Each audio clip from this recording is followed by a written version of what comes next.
There is a reason that Theodore Roosevelt's quote, "Comparison is the thief of joy," is still quoted almost 100 years later. It wasn't just he was trying to be poetic in some sort of way. He was actually describing a real psychological and neurological trap that is built inside of the human circuitry. And we all fall into it. I don't think there's a person that can just completely get out of the trap of comparison to other people. And so we fall into it many different ways. We scroll through Instagram or TikTok or YouTube for 10 minutes, and then suddenly you are less successful than some 25-year-old dude who just sold his startup for $45 billion, and now you feel like a loser.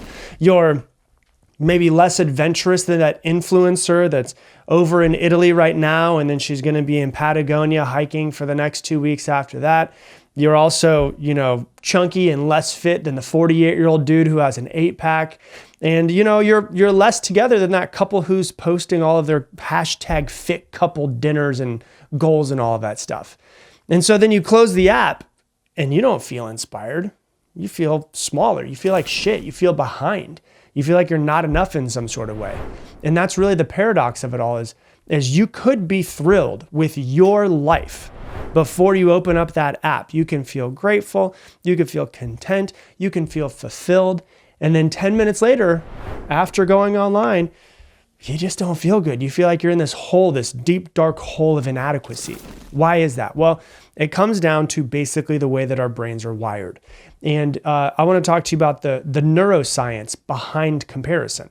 So your brain basically evolved over time to create a system that neurologists call a social comparison mechanism. It is a built-in radar that is constantly scanning your environment. Am I above this person or am I below this person? Am I safe or am I at risk? Am I going to be accepted or am I going to be kicked out of the tribe? And this radar lives in brain regions like the ventral striatum in your brain and the medial prefrontal cortex. And those parts of your brain will light up when you compare yourself to other people. And so if you happen to see somebody and you're like, oh, I'm farther ahead than this person, your brain will release dopamine, which is the feel-good chemical that's like, oh, look at me, I'm better than this person. Oh, look at me, I'm better than that person. But if you see somebody else who is way further than you and you feel quote unquote behind, or they make more money, or they seem happier, or they're traveling to more beautiful places, your brain will release cortisol, which is the stress hormone. So in other words, your brain will actually reward you for doing better than other people, and it will punish you for falling short. The problem though, you're running software that's 50,000 years old, but instead of comparing yourself to 30 people like you used to when it was like 25, 30 people in your tribe 500,000 years ago, whatever it was, you're now comparing yourself to 7 billion people on a screen. And 99.9% of them, you probably don't even know. And we will be right back. Hey, I want to interrupt today's episode to tell you about my sponsor. It is me, myself. If you didn't know, I obviously have some coaching programs outside of the podcast to help you learn and grow and become a better version of yourself. Step-by-step programs and processes to help you become better in your life and create the life that you want. If you want to learn more about it, you can go to coachwithrob.com. Once again, coachwithrob.com. Check it out. And let's get back to the episode. And so no wonder why you feel like crap, because you're comparing yourself to every person alive versus the 30 people that are in your tribe. Like I remember a couple years ago when I took a big step back from social media, and I woke up one day, and this is probably 3.5 years ago at this point. I woke up one day, it was quiet, it was a beautiful day, it was before we had the baby, so I had so much time to do whatever I wanted, right? And it was just a beautiful morning. I remember I went out to my living room and I did a meditation, and I got a cup of coffee, and I was outside drinking my cup of coffee and I was watching the sunrise. It was an amazing day. And then a little bit later, I felt like complete shit. And it was like my attitude was completely off track. I felt like a loser. And I was like, I don't feel good. And so I had to bring my awareness in. I always try to become aware of what's going on when I feel something shift. And I bring my awareness in. I'm like, why am I feeling this way? Like, what did I just do over the past hour? And what was I just thinking? And I try to become aware and actually self-diagnose. And I realized that I was on social media for about 15 minutes. I picked up my phone while I was outside, I was having a great day, and I was scrolling through and I was watching a friend of mine who's an awesome person, who's 10 years younger than I am, talk about his business, and his business was doing better than my business. And even though my business was crushing it and we were doing amazing, I looked at him and I was like, but he's a little bit ahead of me and he's 10 years younger than me. And I felt like shit. So I started researching, like, why is this happening? Like, why can't I be happy for him and be happy for myself? Why can't I just allow myself to be grateful for where I am? And I started researching this comparison mechanism in our brain and why I felt so behind. And it was like, oh, the reason why is because when I started comparing myself to him unconsciously, my brain felt behind. My brain released cortisol. Cortisol is a stress hormone. Now that's why I feel like shit. That is why I'm so stressed out. And this is how social media actually hijacks your joy. Because when you're looking at somebody's pictures and you're looking at somebody's reels and you're looking at somebody else's stories, you're looking at their highlight reels of their life. Like, I very rarely see somebody post just a random day. Like, usually they're posting the best 1% of their life, their vacations, their wins, their smiling selfies. And your brain interprets their highlights, their top 1% of the moments in their life, as normal life for them. And then so you're comparing it to your normal life where your kids are breaking down in the middle of, grocery store. And you're like, well, I'm not on vacation in Hawaii right now. Their normal is vacation in Hawaii. My normal is my 2-year-old likes throwing stuff on the floor. So you're comparing highlight reels and thinking that it's normal. Another reason why it kills your joy is because there's this infinite scroll. I've never gotten to the end of a scroll before. Have you? No, I don't think so. And so unlike your small tribe that you would have grown up in, there's no end. You can always find somebody who is richer, who is fitter, who looks better than you, who's happier, who's more successful. And that's what you're going to find when you're going through this infinite scroll. Another thing is that platforms like to actually bait you and give you content that is designed to trigger envy to actually keep you scrolling. Because when you get stressed, like when you feel cortisol and you get stressed, what do you want to do? You want to numb that stress. And what do people usually do to numb their stress? Continue to keep scrolling. So every time you scroll, your social comparison radar in your brain fires and you're unconsciously ranking yourself. They make more money. They travel more than I do. Their kids look better than mine do. They look happier than I am. They're further along in their business than I am. And even if you're a happy, grateful, content person, your brain recalibrates baseline, not off of what is baseline and normal in your life, but what you think is baseline in other people's lives, which is really just their highlight reels. And this is really important to understand because now your success, your happiness feels smaller and it makes it harder to feel joy in your life. You were meant to compare yourself to only one other person, which I'll talk about in just a minute, not compare yourself to every single person that's alive. And the crazy part is that you don't even know what's real on social media. Like, I know people who I have seen the relationships in the gutter and they post about how amazing the relationship is. I know people who are making no money trying to tell people that they are doing amazing and renting Ferraris to try to sell their services to you so that you can be as quote unquote rich as them.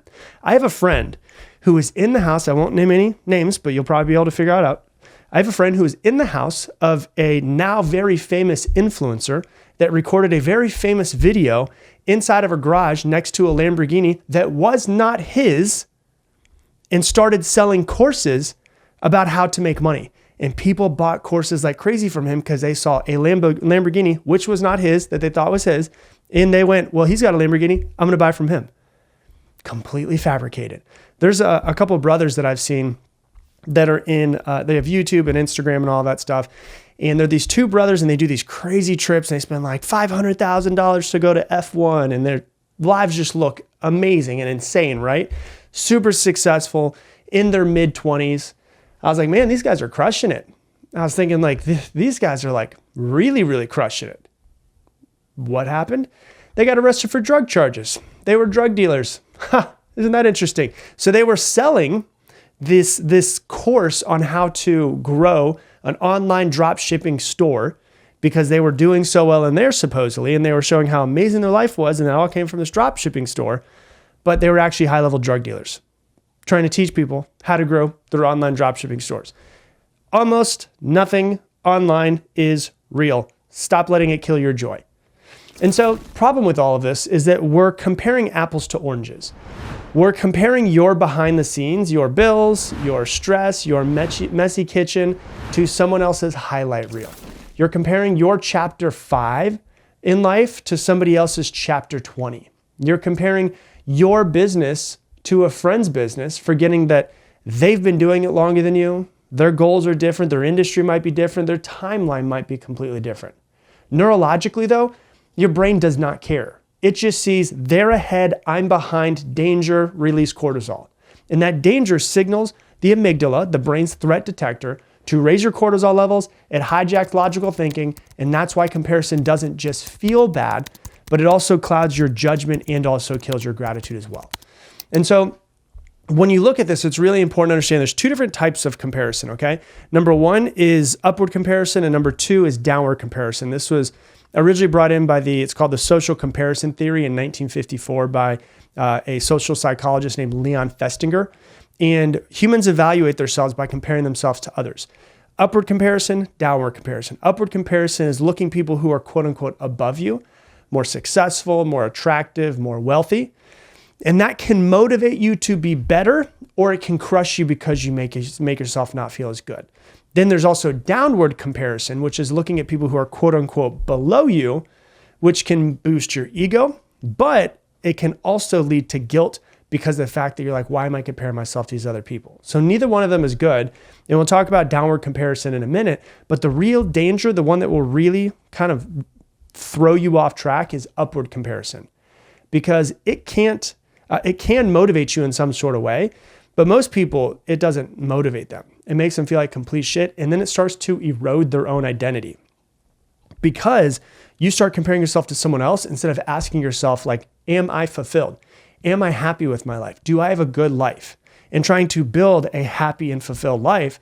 And now you start asking yourself instead, am I as good as them? And that shift is what is killing your joy.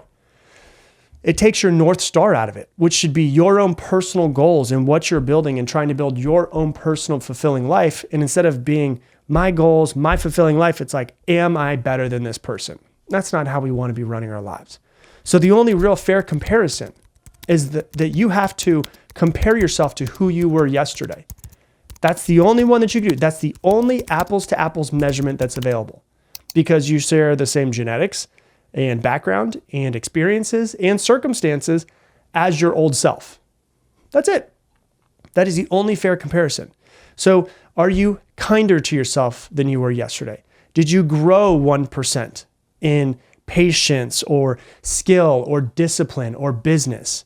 Did you face some sort of fear that you were trying to avoid? If the answer is yes to any of those, you're winning, period. You're getting better. And from a neurological perspective, this shift rewires your reward system. So instead of dopamine only spiking when you beat somebody else or when you're better than somebody else, it spikes over and over and over again when you beat your past self, which is awesome because now you're competing with your past self. And that's sustainable joy. So when you beat yourself and you're better than you were yesterday, you become happier. Tony Robbins always says it, progress equals happiness. Humans want to grow. They want to continue to get better. And so when you can compare yourself to yourself yesterday, a week ago, 30 days ago, and you see that you're a little bit happier, a little bit clearer skin, a little bit fitter, a little bit better of a parent, your relationship is a little bit better, oh my gosh, you're going to start feeling amazing when you're comparing yourself to your old self. And so let's talk about real quickly, like how to rewire your brain against comparison against other people. The first thing, I don't know how many times I need to say this on the podcast, but you got to practice some sort of digital hygiene, some sort of digital detox. Like unfollow the accounts that make you feel like crap, like that trigger your envy, not your inspiration. And set timers for app limits to protect your attention. If you're really over it, just delete them for 30 days and see how your life feels after 30 days. So that's the first thing. The second thing is I want you to journal 2 things every single day. The first one is some daily gratitude. Just jot down 3 things that you're grateful for in the morning. This gratitude practice will actually literally strengthen the neural pathways in your brain for joy. Just write down 3 things that you love about your life in the morning. The next thing that you want to journal through is micro wins from yesterday.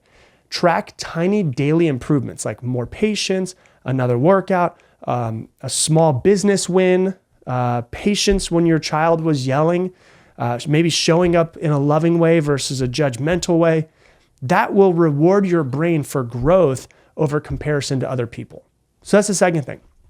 The third thing is to start to compare yourself. If you do compare yourself to other people who are further ahead, compare yourself with, not against. So instead of thinking like this person is ahead of me, start thinking they show me what's possible.